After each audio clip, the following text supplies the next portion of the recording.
Olá, que bom começar o ano de 2022 na companhia de vocês, aqui no Radar FIS.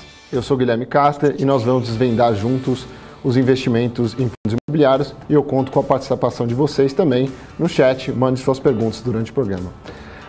Hoje eu vou conversar nada mais nada menos com Moise Politi, que tem 40 anos de experiência no mercado financeiro, foi sócio, fundador e CEO da Brazilian Finance Real Estate, empresa pioneira no segmento financeiro imobiliário no Brasil, e trabalhou em diversas instituições financeiras como o Chase Manhattan, o BTG Pactual, o Banco Pan e o Banco Ouro Invest. Participou da criação do primeiro FOF do Brasil e foi responsável por mais de 50 operações de fundos imobiliários no país, totalizando aí algo em torno de 18 bilhões de reais. Atualmente, o Moise está à frente da REC, né? Ele é sócio e head de fundos imobiliários e toca o RECT 11. Então, eu gostaria primeiramente de agradecer mais uma vez, né, esse meu colega participar aqui. Eu vou pedir primeiramente para você, Moise, começar dando um overview, né? Eu sei que a gente já conversou várias vezes, mas é sempre bom, tem sempre gente nova e eu gostaria que você contasse um pouco aí da sua trajetória no mercado financeiro e no mercado imobiliário. Muito obrigado. Legal, obrigado, Carter, pelo convite.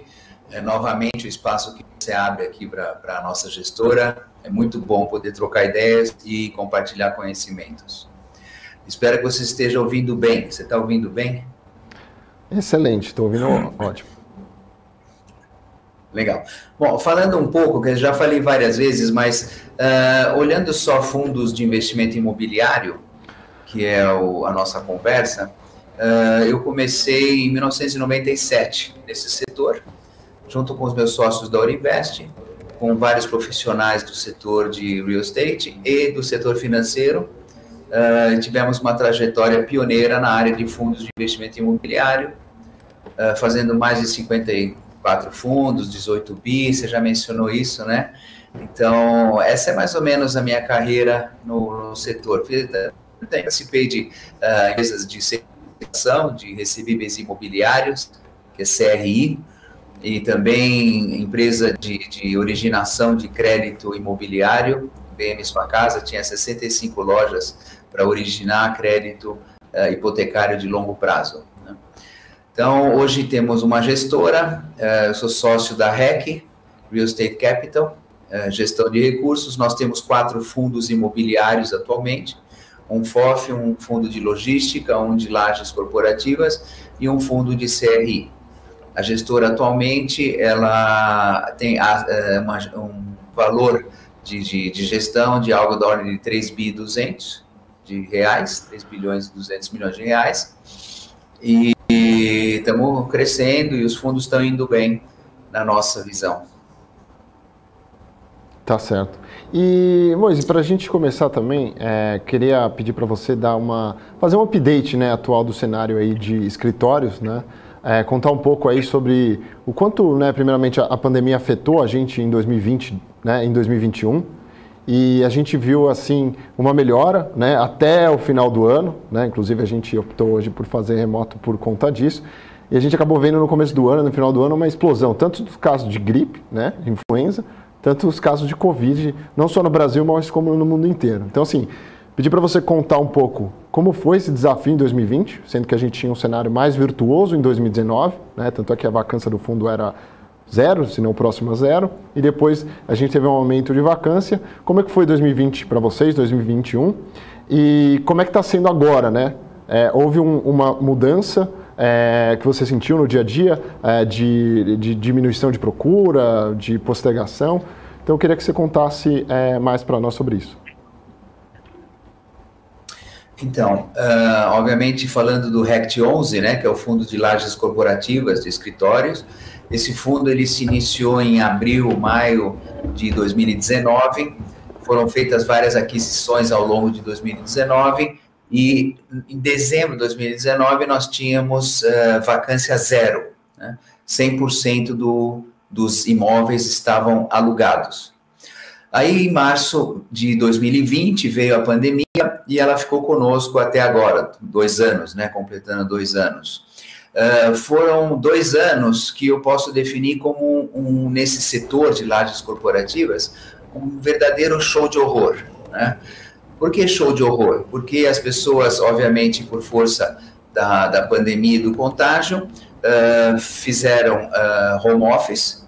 A maior parte das empresas trabalhou remotamente, muitas tiveram sucesso em trabalhar remota, quer dizer, não tiveram perda nem de eficiência, nem de agilidade, e muitas empresas devolveram espaços grandes de escritórios. Isso aconteceu em todo o mercado, quer dizer, em quase todos os fundos de investimento imobiliário de lajes corporativas, nós tivemos uma certa vacância. O nosso fundo, o RECT 11, ele teve uma vacância que chegou até 33%, que é muito alta, em julho de 2021. Né? Muito alta pelo seguinte, quando se tem uma vacância elevada, você não tem a receita de aluguéis e o fundo tem a responsabilidade sobre condomínio e IPTU sobre as áreas vagas. Então, é um duplo prejuízo, a ausência da receita sobre 33% e o custo de carregar IPTU e condomínio sobre 33%. Né? De julho de 2021 até hoje, nós tivemos uma redução da vacância de 33% para algo da ordem de 16%, uma redução grande em 6 meses. Nós, no fundo, chegamos a alugar mais de 20 mil metros quadrados de ABL, né? E então isso melhorou o resultado do fundo, diminuiu os custos e nos deu também uma visão mais positiva do setor. O que significa? Nós percebemos que apesar da pandemia, agora ela está chegando ao fim, aparentemente, e apesar do trabalho remoto, muitas empresas resolveram voltar a ocupar espaços de escritório. Essa recuperação na demanda por lajes corporativas, ela continua até hoje. Quer dizer, nós estamos tendo agora um surto da Omicron, mas nós não sentimos, vamos dizer, uma diminuição da demanda por espaços. As nossas conversas com potenciais inquilinos, elas continuam, né? Alguns, obviamente, por força do final do ano, resolveram postergar um pouco a decisão de se relocar ou de alugar novos espaços, né? Mas a gente enxerga como um cenário ainda positivo. O que nós acho que vamos ver é uma redução da pandemia, quer dizer, a Omicron, eu não sou cientista nem médico, mas dizem que o contágio é alto, mas internação baixa e mortes num número também baixo. Então, aparentemente, isso é o sinal do final de uma pandemia e o pessoal que optou por home office, muitos vão ficar em home office, mas muitas empresas ainda querem ocupar espaços de escritório novamente. Então, a nossa visão é que esse setor deve ter uma melhora ao longo de 2022. Bom, tomara que sim, tomara que estejamos próximos ao fim dessa pandemia. Mas tem muita gente que acaba até fugindo um pouco do razoável quando me pergunta sobre o próprio fundo. E eu acho que nada melhor do que você para contar um pouquinho, né, da tese do fundo, né? Você contou um pouco aí que o fundo começou em 2019, mas qual que era, se você puder contar um pouco da história do REC, qual que é o racional da tese do fundo imobiliário e quais as regiões targets do FII? Depois a gente avança também sobre as aquisições mais recentes do FII, mas qual que foi a tese no começo, né? Porque muita gente às vezes fica comparando alguns fundos que não faz muito sentido, né? Depois eu vou pedir para você dizer, se você tiver, quais são os PIAs do RECT, né? Se tem. Exato. Bom, quando nós decidimos montar o fundo de escritórios em 2019, nós tínhamos uma visão correta, na época, de que esse setor teria demanda e que também nós teríamos, vamos dizer, um aumento da precificação desses imóveis e aumento dos aluguéis. Então, nós estávamos seguindo uma tendência que já era a voz corrente de que os imóveis corporativos teriam um aumento de demanda e, por consequência disso, aumento dos aluguéis e aumento do seu preço por metro quadrado. Quando nós iniciamos o fundo, nós verificamos as várias oportunidades e as várias classes de ativos e as várias regiões, né? E nós concluímos que muitas delas estavam com preço por metro quadrado muito elevado. E por força disso, os cap rates, que são os aluguéis dividido pelo preço por metro quadrado, estavam muito baixos para investimentos em imóveis que tenham risco de vacância, que tenham risco de renegociação de aluguel e tudo mais. E aí nós pesquisamos e descobrimos algumas áreas no Brasil, dentre elas Brasília, Barra da Tijuca, Curitiba, Alphaville, onde os preços não estavam proibitivos, né? O preço médio do portfólio do fundo é R$ 9.500 por metro quadrado, então é um preço relativamente baixo, é quase o custo de reposição só do edifício, sem contar inclusive o terreno, né? E imóveis, apesar de ter localizações alternativas, tinham qualidade de imóveis AAA, A, AA, né? LEED Gold, LEED Platinum. Então nós falamos, bom, os imóveis são bons, os inquilinos são ótimos, né? Empresas de primeira linha, e a região que é uma região um pouco alternativa, com menor demanda, menos fluxo, menos empresas, mas isso se reflete na precificação. Então, nós optamos por comprar imóveis na faixa de 9, 10 mil reais no metro quadrado, ao invés de 20, 25 mil reais no metro quadrado. E por força disso, com imóveis mais baratos e com aluguéis também menores do que as regiões Faria Lima e Paulista, a gente conseguiu cap rates na faixa de 9,5% a 11% ao ano. Então, para nós, naquele momento, foi uma decisão, na nossa opinião, acertada de retorno comparado com risco, né? E o fundo, durante algum tempo, chegou a distribuir acima de 1% ao mês. Então, estava indo tudo muito bem, maravilhosamente bem, até a pandemia, começando em março de 2020. Né? Então, esse é o racional. Então, é prédio bom, inquilino bom, região alternativa, preço de aquisição mais baixo, cap rate mais alto. Né? Após 2 anos de pandemia, com vacância que chegou a 30%, 33%, nós pudemos verificar, e isso é uma avaliação nossa da gestora, né? Não é excesso de otimismo, mas nós achamos que essa estratégia ela foi resiliente. Apesar dos 30 e tantos por cento de vacância, ainda os retornos foram, na pior das hipóteses, 0,42% ao mês de distribuição. Agora está na faixa de 0,53%, 0,55%, né? Ainda com uma vacância elevada. Então, nós acreditamos que ela aguentou uma pandemia, essa estratégia. Nós não prevíamos, a gente não imaginava, e uma das coisas que ajudou na performance do fundo, no desempenho, não foi somente as receitas de aluguéis menos os custos de financiamento, dos pagamentos a prazo ou dos custos operacionais, mas sim a valorização dos imóveis. Os imóveis, eles sofrem, em todos os fundos de investimento, eles sofrem uma reavaliação anual, normalmente em dezembro. Em dezembro desse ano foi feita está no relatório isso, inclusive imóvel por imóvel, né? Foram feitas várias reavaliações dos imóveis, com resultado de 50 milhões de reais de ganho sobre um portfólio de 800 milhões, alguma coisa assim, né? Então, isso é muito positivo, que mostra que comprando barato, o imóvel se valoriza, né? Em termos de performance, e aí eu vou falar um pouco dos peers, né, Carter? Em termos de performance, a gente olha da seguinte maneira, isso está no relatório. O fundo, ele teve um lucro durante os 12 meses de 2021 de 85 milhões de reais. Isso é aproximadamente 11% do valor investido pelos investidores.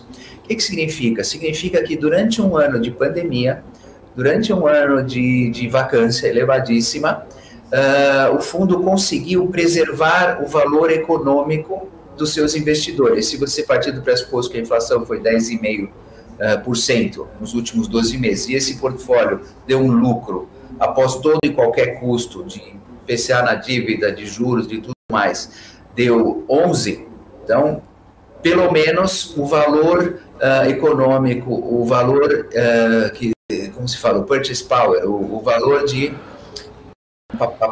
Me faltou a palavra em português, foi mantido, pelo menos de acordo com a inflação. E dos 11%, poder aquisitivo, lembrei a palavra. O poder aquisitivo do investidor foi mantido de acordo com a inflação. E dos 11%, 7% foram distribuídos na forma de dividendos, né? E sobrou 4% para aumentar o valor patrimonial do fundo. Não é um desempenho brilhante. Você esperaria um fundo imobiliário pagar algo da ordem de inflação mais 6 ou 7% ao ano, né? Então o fundo ficou devendo essa mais-valia sobre a inflação. Mas tem que olhar também que nós tivemos um ano realmente horroroso, né? Essa expressão é adequada, horroroso, né? Bom, com relação aos pares, não tem muitos pares que têm uma estratégia semelhante, pelo menos que eu conheça. Aquele que se assemelha mais seria o XPPR, acho que é é o da XP de lá, XPPR, exatamente. Esse aí, porque eles também têm imóveis em Alphaville, têm imóveis em regiões alternativas, mas eles mesclam também com alguns imóveis na Faria Lima, né? Mas eu acho que esse é o que mais se aproxima. O fundo do Pátria escolheu uma estratégia diferente em espaços menores na região do Itaim, da Faria Lima, da Paulista, né? Então, essa foi uma estratégia um pouquinho diferente, não dá para comparar. Os fundos da RBR também não são comparáveis, então eu acho, talvez, Carter, você pode me ajudar, você conhece mais o mercado, mas eu acho que o XP é o que mais se aproxima. Eu acho esse é um peer bem próximo assim, da realidade. Mas, Moise, olhando também, né, eu acho que esse ano, inclusive no relatório de vocês, o pessoal pode ver lá a reavaliação que teve em dezembro, né, bem interessante, porque 100% quase dos ativos tem uma reavaliação positiva ali, né, agora não sei de cabeça, mas sim. Então isso é bem interessante você olhar e estar atento. Mas olhando assim, em relação às últimas aquisições, né, que vocês tiveram, a gente teve ali o imóvel Agastur, que aí a gente já está olhando uma região, não diria que, né, ela não é tão alternativa quanto a Alphaville, porque olhando hoje o portfólio de vocês, temos de ABL, se eu não me engano, 50% é Alphaville, quase 30% Rio de Janeiro, né, e Rio de Janeiro na Barra da Tijuca, que seria, né, o Alphaville com praia, na verdade, né, no Rio. Então, assim, essas últimas aquisições mostram uma guinada, né? Também a questão da operação lá do empreendimento imobiliário da cidade de Matarazzo. Obviamente, são aquisições não tão relevantes dentro do portfólio do fundo, mas mostram uma guinada de tese do fundo ou não, né? E também outra coisa, assim, se você puder adiantar para a gente, como que vai ser as expectativas de, enfim, novas emissões, né? O que vocês estão pensando? Eu sei que atual nível de mercado eu acho um pouco difícil, lógico, ainda mais com essa reavaliação patrimonial, né? Mas entregando um resultado e tal, tem perspectivas de vocês em algum momento fazer? Tem pipeline, enfim, como é que vocês estão vendo o mercado? Então, na realidade, essas últimas aquisições que a gente pode achar que é uma guinada na estratégia, de fato não são, né? Por quê? Porque a estratégia que foi escolhida naquele instante, em 2019, era uma estratégia de risco-retorno, né? Um risco adequado, retorno adequado, né? Se nós tivéssemos a oportunidade de achar imóveis naquela época, em regiões menos alternativas, né? Que tivessem uma relação risco-retorno apropriada, nós faríamos. Quer dizer, não é que nós optamos por um fundo de regiões alternativas, nós optamos por um fundo de relação risco-retorno adequada. E, por acaso, essa relação se encontrava em regiões alternativas, né? Recentemente, nós encontramos 2 imóveis com uma relação risco-retorno adequada, na nossa opinião. Então, não foi uma mudança da estratégia ou uma guinada, foi simplesmente a consistência na estratégia de risco-retorno. Se eventualmente aparecer um imóvel na Faria Lima por R$12 mil por metro quadrado, com cap rate de 9,5, a gente vai querer adquirir, né? Isso não é mudança na guinada da estratégia. Você tem que entrar na emissão. E vai ser abaixo do patrimonial. Ah, eu não ligo, aí eu não ligo. Tá?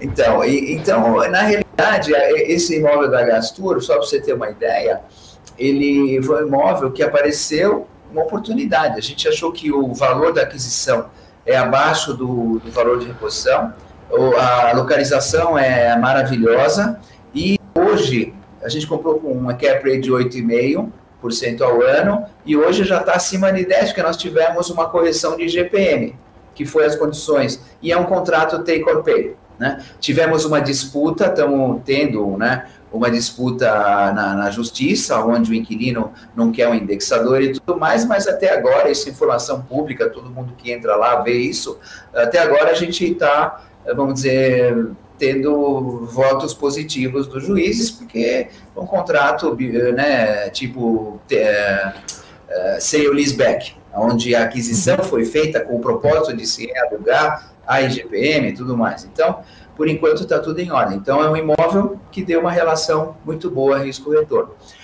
Com relação ao Cidade Matarazzo, também foi uma oportunidade, na nossa visão, muito boa. Nós compramos o imóvel a R$ 23.500 o metro quadrado, foi precificado a R$ 30.000 o metro quadrado, já conseguimos um contrato de aluguel, né, por 10 anos, e então foi uma oportunidade. Ao inquilino nós demos uma opção dele comprar o imóvel a R$ 30.000 o metro quadrado, caso ele queira. Não vamos ficar chateados se esse imóvel se essa venda for exercida, né? Então não é bem uma guinada, é mais oportunidade de risco ajustado ao seu retorno, né?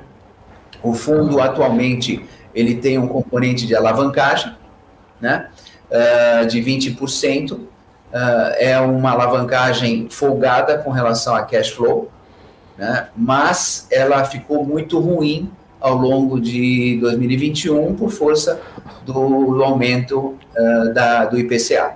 Mas fala, Carter, pergunta aí. Não, ainda sobre acho que esse pleito da Gastur é um pleito, por mais que eu acho que acredito na justiça não vá reverter para o IPCA, e mesmo se reverter, acho que o impacto é muito pequeno, porque dentro do fundo o imóvel representa, não sei em termos de receita, mas em ABL é 2%. Então é coisa pouca, mas de qualquer forma eu acredito que não deve reverter e o cara deve aceitar lá, enfim, o GPM.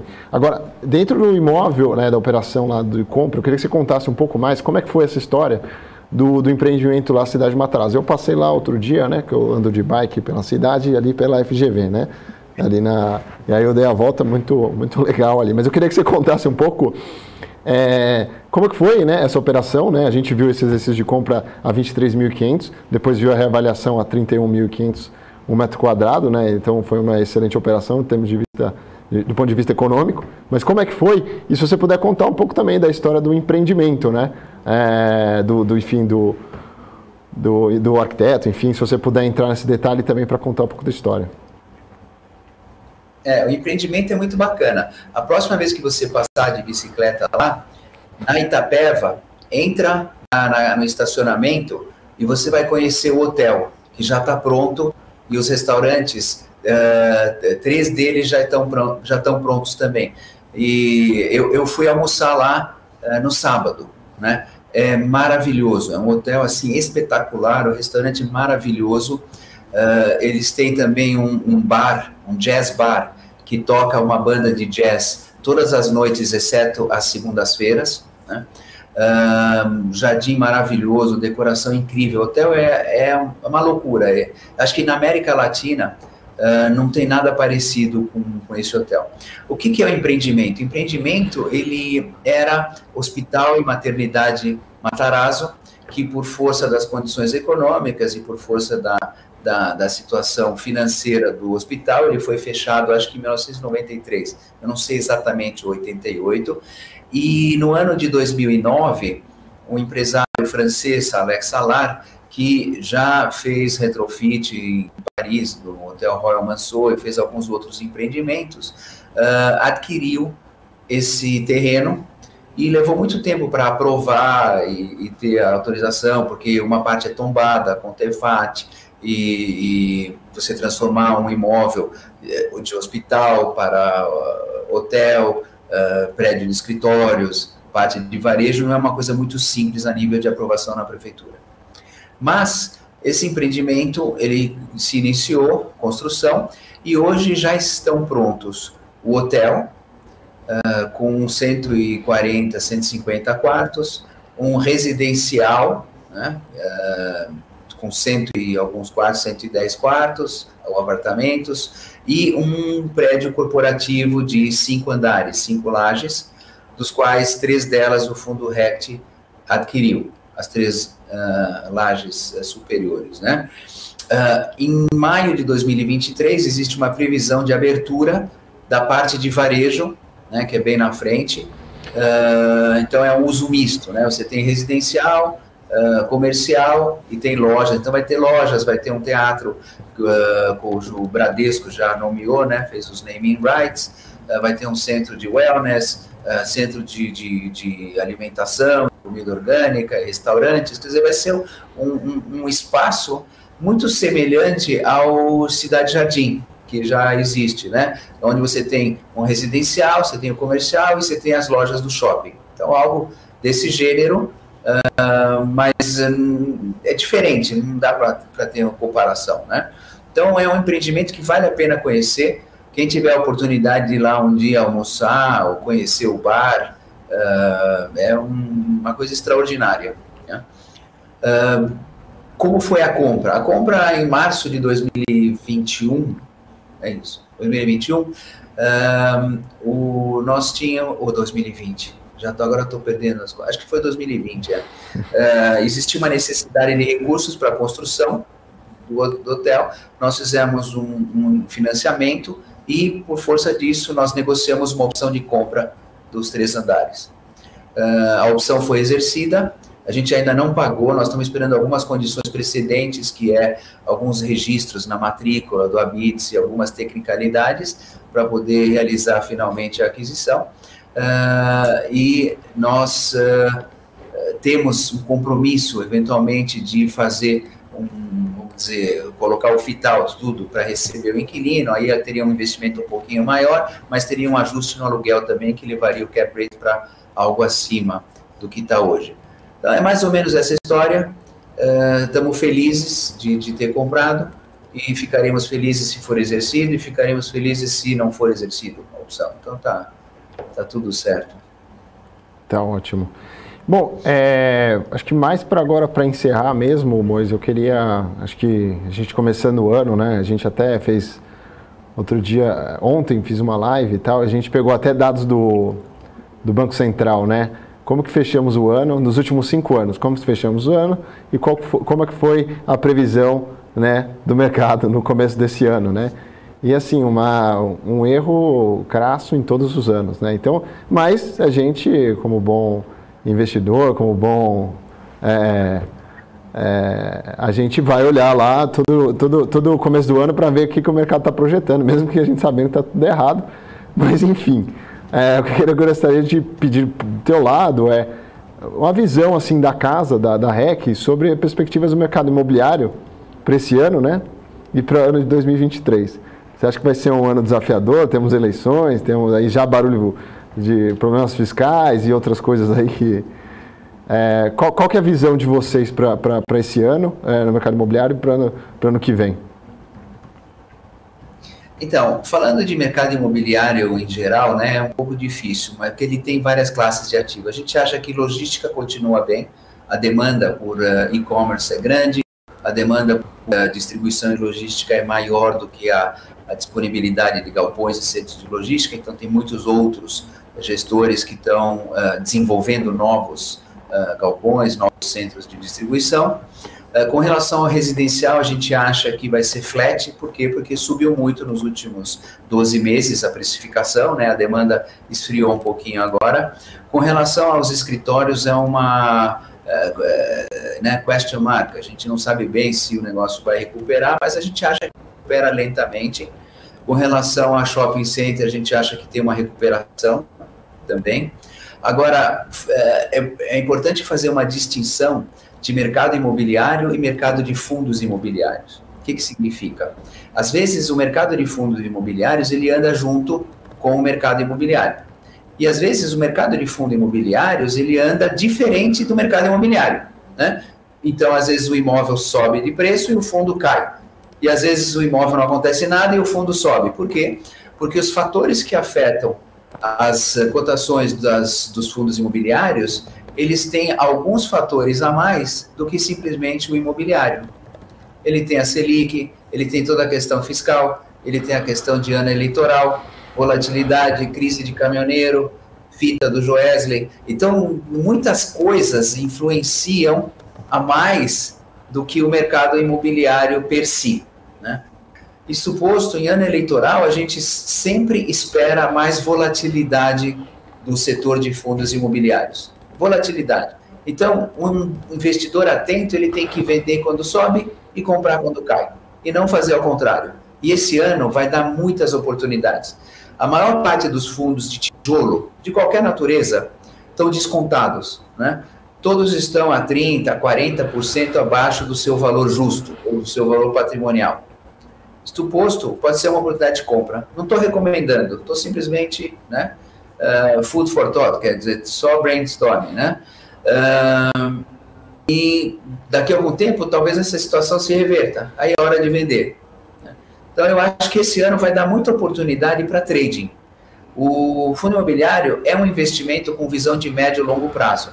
Mas quando você tem um ativo que pode ser negociado diariamente na bolsa, você gera trading de curto prazo versus o investimento de longo prazo. É mais ou menos isso. Volatilidade será o nome na nossa visão de 2022. Tá certo. Bom, eu vou ficando por aqui. Eu queria agradecer, Moise, mais uma vez pela sua disponibilidade. Esse foi o Radar FIS. Gostaria que você deixasse aí um último recado, se quisesse. E muito obrigado novamente. Uma boa noite a todos e obrigado pela audiência. Obrigado, Guilherme, pelo espaço.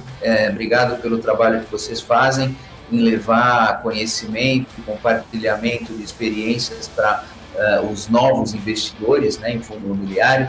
Nós sabemos que veio uma massa de investidores muito grande da renda fixa para fundos imobiliários, né? Nos últimos 2 anos cresceu de 300 mil investidores para 1,5 milhão, e esse movimento deve crescer ainda mais. Quer dizer, eu acho que em 6 anos os investidores de fundo imobiliário deverão ser da ordem de 5 milhões de investidores e 500 bilhões de fundos listados, né? Porque é um setor que tem muito para crescer e ele tem que ter um tamanho intermediário entre equities e renda fixa, né?